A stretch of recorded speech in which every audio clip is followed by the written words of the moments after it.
Kawasaki Z400 Best Motorcycle Review, Liquid-Cooled, 8V, Parallel Twin. There is a lot to like about the lightweight Kawasaki Z400. The parallel twin motor is impressively strong and the chassis agile in town and perfectly suited to those who may be lacking in confidence thanks to a low seat height and narrow waist, however it isn't all plain sailing. The Z has a raw and unrefined feeling when compared to the classier Honda CB500F, and its motor is a bit vibey when worked hard. In the bends, the Kawasaki's lightness can count against it, delivering a slightly skittish feel as the speed increases, as its somewhat basic suspension fails to keep it all totally in check. If you are used to a 125, it feels much the same, only more powerful, where its heavier rivals feel more grown up in their ride quality and assured as a result. Ride quality and brakes. A physically small and narrow bike, the Z400 is better suited to shorter riders, although it is far from uncomfortable for those a bit taller.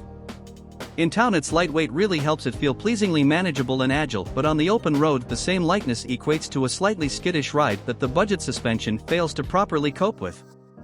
You only get adjustment of the shock's preload to play with, as the forks are non-adjustable, so there isn't much you can do about it. That said, replacing the Thai manufactured Dunlop Sportmax GPR 300 tires, which are hideously hard and lacking in grip, for quality European-made rubber improves the bike's handling and gives far greater confidence in the wet. The two-piston sliding caliper delivers lots of bite and the ABS system is excellent. Engine. To conform to the A2 legal 46.6 brake horsepower threshold, the Z makes a claimed 44.4 brake horsepower with 28 ft-lb of torque from its 399 cubic centimeters parallel twin motor. A surprisingly peppy engine that has a lovely light clutch action. It's an assist and slipper clutch. The Z's motor has a strong spread of power that, when combined with its relatively light 167 kg weight, means it is a nippy bike considering its small size. During MCN's test, we recorded economy figures of 55 miles per gallon, which means a range of about 170 miles from the 14-liter tank. Annoyingly, the tiny naked does tend to vibrate quite badly through its foot pegs, leading to numb toes on long motorway or dual carriageway stints where you are holding constant high revs. Reliability and build quality.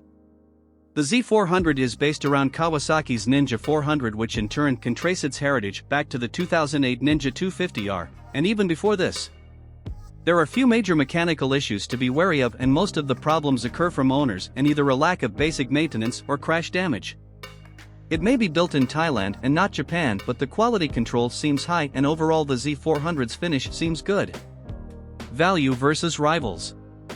The A2 legal naked bike sector is quite competitive with the 5,599-pound Honda CB500F, 5,198-pound Yamaha MT-03 and 4,299-pound KTM 390 Duke, all offering lightweight naked challengers to the 5,099-pound Kawasaki Z400, 2020 pricing.